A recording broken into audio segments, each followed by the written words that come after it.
Hi everyone, I'm Dr. Amir Karam, board certified facial plastic surgeon, and I specialize in facial rejuvenation. And today we're going to talk about a very interesting topic. Many of you may have noticed that a lot of celebrities like Courtney Cox, a lot of social media influencers are starting to dissolve their facial fillers. This is a trend that we're seeing across the internet, across social media, across traditional media, but also I'm seeing that in my own office as well. I'm seeing a lot of my patients who are coming in with years and years and years of filler use, asking the fillers to be removed. So let's break it down. Let's understand why this is happening. What are some of the reasons why it's occurring? And also let's talk about if this is something that you should consider for yourself.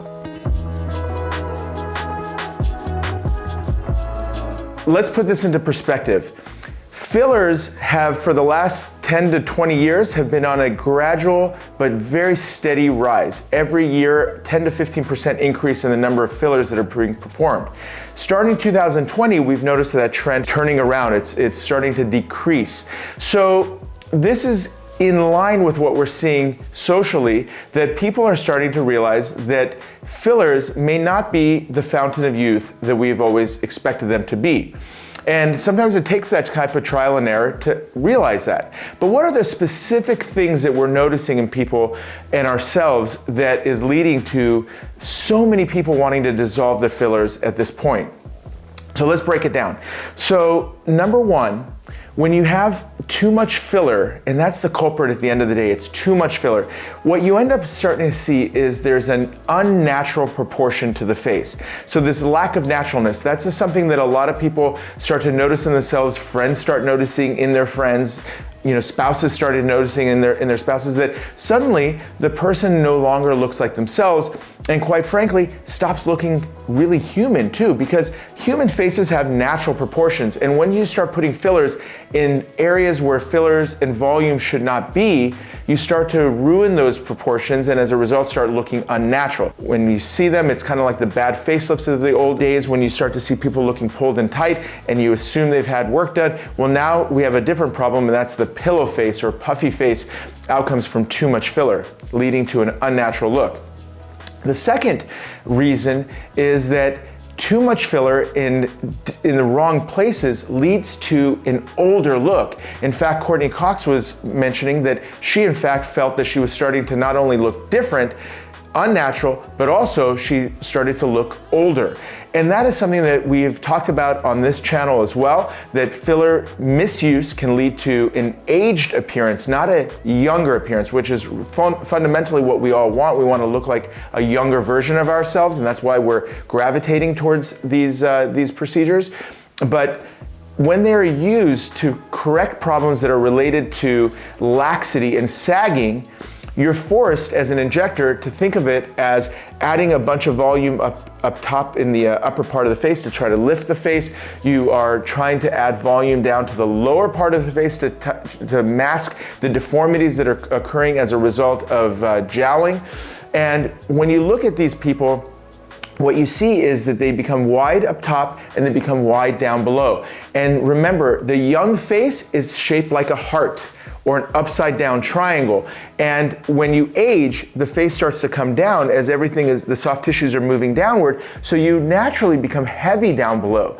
And so when you're adding volume to this portion of the face, the outer cheeks, and to the lower part of the face, you end up becoming more rectangular, which aging by definition creates a more rectangular square shape to the face anyway. You're just exaggerating it and making it more wide. So you actually become older looking, which is kind of a ironic aspect of this, but something that people have noticed. The third reason is that it actually masculinizes the face. Remember, the strong jawline is not a feminine feature. In fact, a delicate jawline that is shaped like an oval, like a teardrop, that's what you want to see in a youthful, feminine jawline. What you end up getting once you put a bunch of filler, and if you notice that the filler videos that are shown on social media are always showing the results from the profile. They put a lot of filler here in the outer portions of the angle of the mandible, also along this portion of the jawline, to get rid of some of those irregularities that are formed as a result of the jowling or soft tissues coming down. But when you look at the person on the front view, they end up looking triangular or square, like we just talked about. They look heavy down below. So front view makes a person look more masculine, kind of like a linebacker, which is not exactly the look you're going for. So those are the three general reasons why people are running to dissolve their fillers, is because they look unnatural, they start to look masculine, and they also start to look aged. So now that those concepts are in place, let's talk about what the goal was in the first place. The goal was to rejuvenate the face. So let me just put this out there very, very clearly. You can't replace volume and get rid of the aging process, because remember, aging is a continuum of three different things. There's some skin aging that takes place, there's also some volume loss that takes place, and then there's sagging. And I think after 10 or 20 years, we've realized that you can't use volume to correct sagging. And that led to the three problems that we just mentioned, an overuse and overzealous use. So fillers in general should be used in moderation, just to replace volume that has been lost as part of the aging process, and surgical interventions should be used to lift the face back into position, things like the vertical restore and things that we talk about on this channel a lot. So keep that very clearly in mind, that that's the way you manage and tackle the aging process. That whole idea of going from a raisin to a grape by filling the face and restoring youth, that just simply doesn't happen, and we've learned the hard way. All right, so now let's talk about what happens when you notice in yourself that you have some of those things going on. What are your options? So basically your options are, if you had a hyaluronic acid filler, which are generally speaking the most popular type of fillers, those are common brands like Restylane, Juvederm, those products can potentially be dissolved if they're not put in high volumes throughout the face. So let me be clear about this. Certain parts of the face, for example, the middle portions of the cheek, even the lips to some degree, out here in the jawline, they can be difficult to remove, but at least you have an option to remove them. If you use fillers like Radiesse, Bellafill, Sculptra, you have no option to remove. So what we're about to talk about in terms of removing, or this trend about removing, is specifically to hyaluronic acid fillers. And the antidote for removal is an enzyme called vitrease. Vitrease is a common name for hyaluronidase, which is an enzyme that breaks down hyaluronic acid. And when placed in the areas that you've had filler use, they will immediately break down the filler. Now there's a caveat. Depending on how your injector injects the filler, they could be throughout the tissues. So it becomes very difficult to, in an equal and smooth way, remove all the fillers. So many surgeons, including myself, generally frown upon or discourage the idea of using hyaluronidase in areas like the cheeks and even the lips because of the potential for irregularity.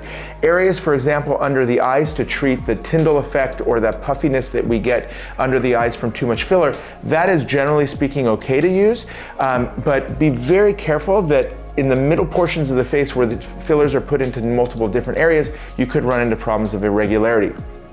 The second aspect of it is that not all fillers are removable, because there's a transition that happens from filler to collagen, which is basically the way your body responds to a foreign body. It's trying to break it down. It breaks it down by inflammation, which leads to scar tissue, which leads to a permanent volume in that particular area. Now, filler companies for years have been talking about how these fillers can actually give you a semi-permanent result. They weren't lying, it is true.